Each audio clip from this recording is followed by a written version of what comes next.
Saudara, informasi pertama di saksi kunci, teka-teki pembunuhan perempuan muda yang jasadnya terbungkus terpal dan kardus di kawasan Cakung, Jakarta Timur terkuak.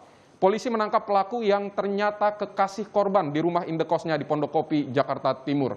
Lantas apa yang membuat ia berbuat senekat itu? Saudara, simak penelusuran jurnalis Kompas TV Tifal Solesa dan juru kamera Roy Ilman berikut ini.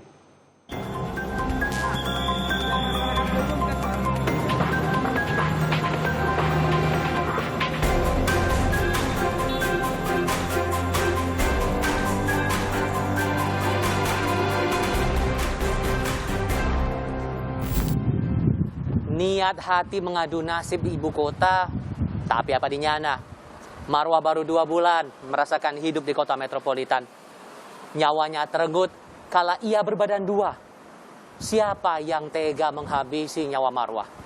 Simak penelusurannya berikut ini. Dia yang merenggut nyawa Marwah yang jasadnya dibuang dalam kardus berbalut kain terpal di Cakung, Jakarta Timur. Pelaku ditangkap polisi di tempat persembunyiannya di kawasan Pondokopi, Jakarta Timur, Rabu lalu. Bukan orang jauh, dia adalah kekasih Marwah, sang korban.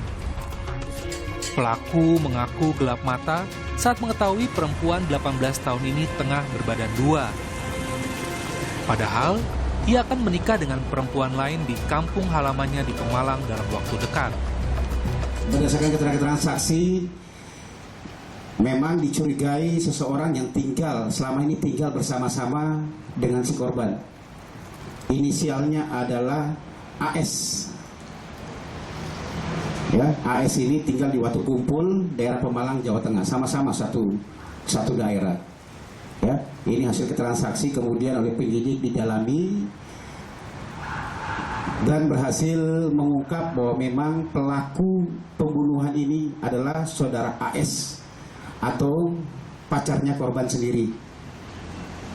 Ya, pacarnya korban sendiri.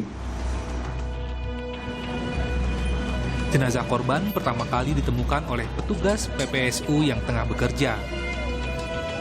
Kondisi jenazah terbungkus kardus di seluruh badan dan terikat dengan tali. Ia langsung melaporkan temuannya ke polisi.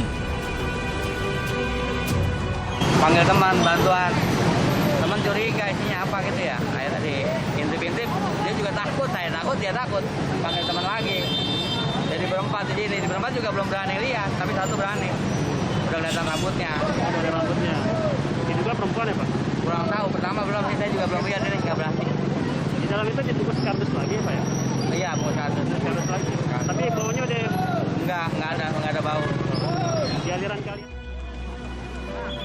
Mayat yang ditemukan ini diduga korban pembunuhan setelah petugas melakukan penyelidikan dan olah tempat kejadian perkara. Sejumlah tanda-tanda kekerasan ditemukan di sekujur mayat yang ditemukan tanpa busana ini. Antara lain pada bagian kepala dan perut korban. Korban dari pembunuhan, ada beberapa luka yang kita lihat, tapi nanti lengkapnya akan disampaikan tadi. Lukanya di mana aja Pak? Sementara ini yang kami lihat ada di bagian kepala, itu saja. Pihak keluarga mengaku tak menyangka korban dibunuh oleh kekasihnya sendiri. Marwah merantau ke Jakarta selama 2 bulan terakhir. Korban diketahui pergi bersama kekasihnya untuk bekerja. Kayak nggak tahu lah, kata cowoknya atau gimana. Memang waktu berangkat katanya sama cowoknya. Jadi aku ya kurang tahu juga. Anak ketiga. Di Jakarta katanya udah 2 bulan. Usianya sekarang berapa? Usianya berapa ya? Sekitar 17-18 lah. 17-18 tahun. Bu, korban terakhir komunikasi dengan pihak keluarga hari apa Bu?